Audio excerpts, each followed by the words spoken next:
Today's video is about the 11 types of homes you should not buy in 2024. We're gonna dig into all 11 homes right after this.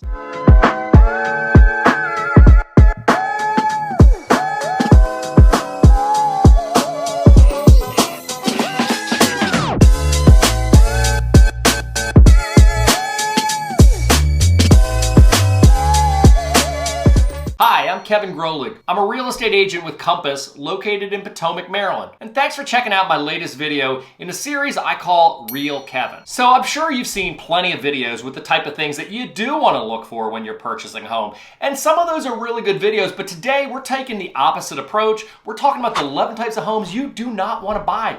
I would stay away from them. So with all that being said, let's dig into it. The first type of home you do not want to buy is any home that's over 100 years old. Old houses can have a lot of intrigue around them. I've sold older homes, and there's no question you get a lot of people that want to look at it because they love the intrigue of the old home, the classic designs and things like that, but they can be riddled with a lot of expensive issues. Such things as lead paint, lead plumbing, outdated wiring, asbestos, and the list runs on. These homes also tend to have outdated and functionally obsolete floor plans. Ceilings are lower, rooms are smaller, and you can forget about your walk-in closets and opulent baths. Also, century-old homes tend to be on busier or main roads. This is because they were built prior to the development of subdivisions and communities. There really weren't very many side streets, and you certainly as hell weren't going to find a cul-de-sac. Now, we're going to talk a little bit more about main and busy roads a little bit later in this video, so definitely you want to stay tuned. The other thing that you're going to find with a lot of these older homes is they're not going to meet a lot of today's safety standards. Making modifications and repairs can be extremely expensive, and we all know that there's going to be plenty of items that pop up that were just unforeseen that you never would have known about until you bought the home. Lastly, you may even expect to find a poltergeist. Number 2, homes with polybutylene plumbing. Between 1978 and 1995, polybutylene pipes emerged as a promising alternative to copper. Touted for their cost effectiveness and durability, these pipes became a staple in the rapidly growing housing industry. Despite the initial hype, polybutylene plumbing systems began to show signs of faulty manufacturing and material degradation. Homeowners nationwide reported issues, often attributed to the chemicals in the water supply. This soon turned into a plethora of legal battles and class action lawsuits. Polybutylene is usually pretty identified because it's a gray plastic flexible pipe that takes potable water through the house. It's different than your copper pipes or your white hard PVC piping. While polybutylene pipes can be replaced, it's pretty difficult, and the cost could be tens of thousands of dollars, especially considering the size of the home. Beyond just replacing the plumbing, there's a ton of drywall work that needs to be done to get to the pipes. And while I have sold homes that have had polybutylene pipes replaced, I will tell you, it's a nightmare, it's an ordeal, and something you probably do not want to mess with. If I were you, I would stay away from polybutylene. Number 3, underground oil tanks. There are some homes in Montgomery County, Maryland where you will still find underground buried oil tanks. And while I'm not 100% sure exactly when Montgomery County banned the use and installation of underground oil tanks, I will tell you I've seen them in homes built as late as about the late 1970s and maybe even early 1980s. These tanks can cause many ecological problems due to the tanks leaking. Ultimately, the leaking oil will contaminate the soil and ultimately get into water sources like wells, streams, or creeks. The cost to clean up and remedy some of these contamination issues could cost tens, potentially even hundreds of thousands of dollars. This is definitely something you do not want to mess with. The majority of underground oil tanks you typically find are going to be more in the rural sections of Montgomery County, areas like Laytonsville, Poolsville, Damascus, and possibly even Darnestown. But I've also seen them in sections like Montgomery Village, which is highly built up, as well as I've seen them in Gaithersburg off of like Quince Orchard Road around the Great Seneca area. Personally, I'm fine with the oil heat systems, and I have clients who actually like the oil heat because of its warmth. I will tell you, the issue is not with the system, the issue is with the tank being buried underground. It's perfectly acceptable if you find a home where the oil tank is actually either in the house or above ground outside. Number 4, homes sold by flippers. What I find with most homes is the emphasis on preparing the home for the market is 90% on cosmetics and not the structural or mechanical details. You know what I'm talking about, those sexy items like the new kitchens, the new baths, the new flooring, and light fixtures. These are typically the items that draw the buyer in both online and in person. And with those sexy items, oftentimes emotions take over and logic gets thrown out the window. I've seen many flipped homes that have gorgeous kitchens and baths. But if you look real close, a lot of times you'll find shoddy workmanship. More often than not, flooring might be new, lighting fixtures, landscaping, but you've got a 25-year-old roof and a 20-year-old HVAC system. I can tell you this right now, those things are just begging to conk out, and you should expect them to die within the next year to potentially 3 years. I've even seen some flipped homes where mold was sprayed over by paint, but the mold started coming through the paint. Remember, flippers are out there to make a profit.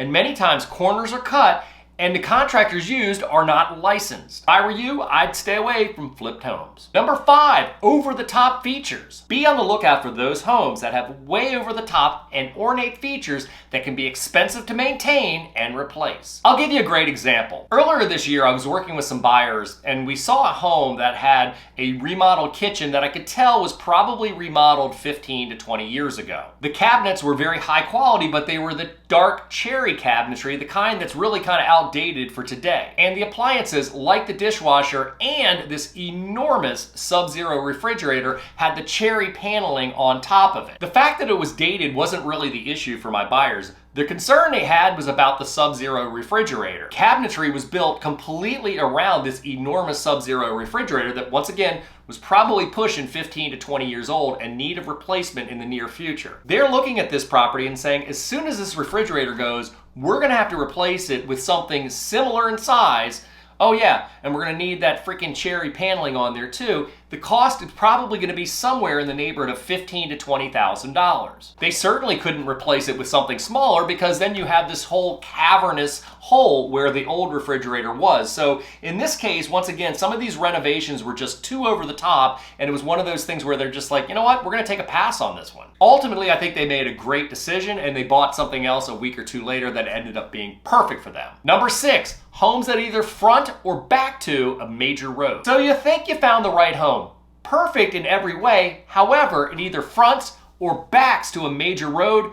Don't buy it. You know what they say? The 3 most important things in real estate is location, location, location. What I see sometimes is people from some of the larger cities like New York, Chicago, or LA moving to the Washington, D.C. area and looking to purchase in Montgomery County. They might look at a road and say, hey, that's no big deal. That's nothing compared to what we're used to. And while that may be true, the problem is someday you're going to be selling this property. And that's not what the mainstream Montgomery County suburban buyer is looking to deal with or even needs to deal with. The fact is, the only thing that's going to cure a home that either fronts or backs to a major road is price. I've seen some homes sell on busy roads like Connecticut Avenue, Georgia Avenue, or even some of those in Bethesda that back up to the 495 wall that will sell for up to 20, maybe 25% less than the same home that's 2 blocks away, or maybe one that's on a cul-de-sac. So, once again, the only thing that's going to cure the problem of a home that's on a busy road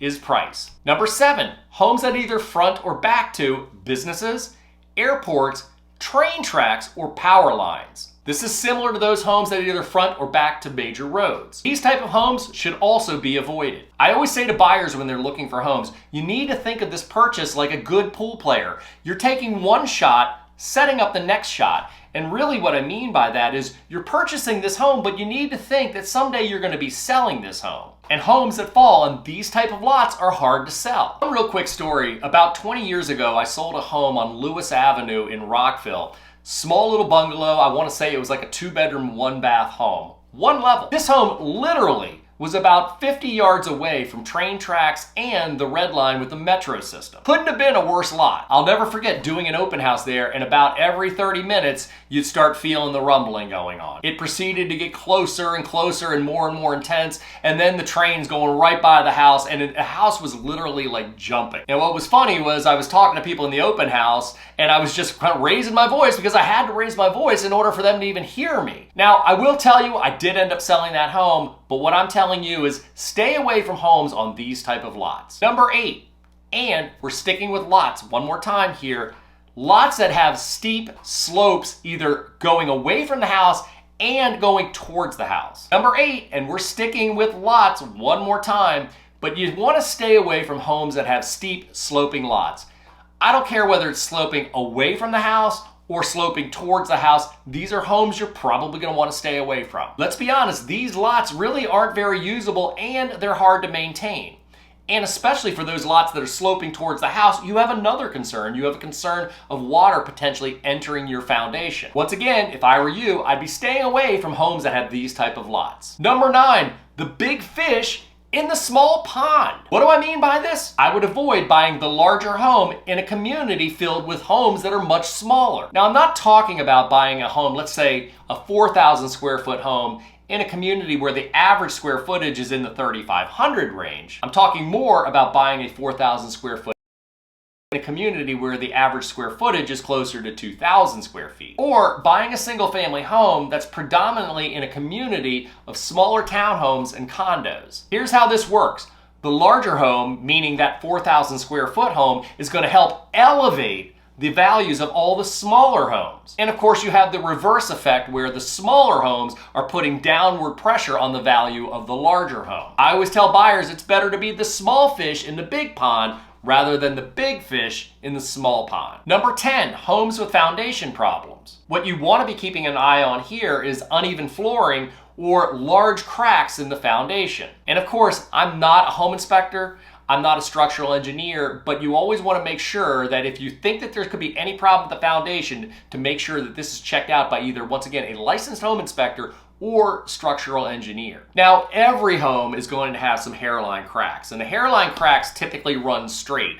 And oftentimes these are caused just by simple settling of the home, maybe some where drywall was taped, it becomes cracked. Not a big deal. That's not what we're talking about though. The cracks of greater concern are those that branch up and down and sideways. Also cracks in the flooring where one side of the floor is elevated higher than the other side. Those are typically good signs that there could be some foundation problems. Number 11, and I may take a little bit of heat for this, but homes that have leased solar panels. Now, before you guys start riding me too hard, this is not about the solar system itself. It's the fact that the solar panels are leased and not purchased. I am definitely not a big proponent on leased solar systems, and I'll tell you why. Typically, these leases run 20 years. If you're purchasing a property with a leased solar system, you will now be inheriting a lease and lease terms that still have 15 years left on it. And the chances are now that that 5-year solar system that you've inherited has become outdated technology. To add to my concern of purchasing a home with leased solar panels, you also need to know the age of the roof. If the roof was replaced at the same time the solar system was installed, that's a good thing. But unfortunately, that's not usually what I see. If you have leased panels on an old roof, not only will you be paying for the new roof, you will now be paying for the solar company to come out to remove the solar panels before you replace the roof, then come back a second time to put them back on once the roof is complete. The cost to doing all that is going to be roughly the same cost that it is for the roof. Once again, not a big fan of leased solar systems, but I'm 100% against the killer combo of leased solar panels and an old roof. Well, that's my list of the 11 types of homes for you not to buy. Have you had any negative experience with any of these things? Do you have any suggestions on the type of homes not to buy? If so, I'd love to see your comments. If you found this video helpful in any way, give me a thumbs up, place a comment, subscribe to my channel, and oh yeah, share this video. And if you're considering a move to Montgomery County, Maryland, or you simply have questions about the DMV, you can always get in touch with me direct by text at 240-793-7495, and we can set up a time to talk. See you next week.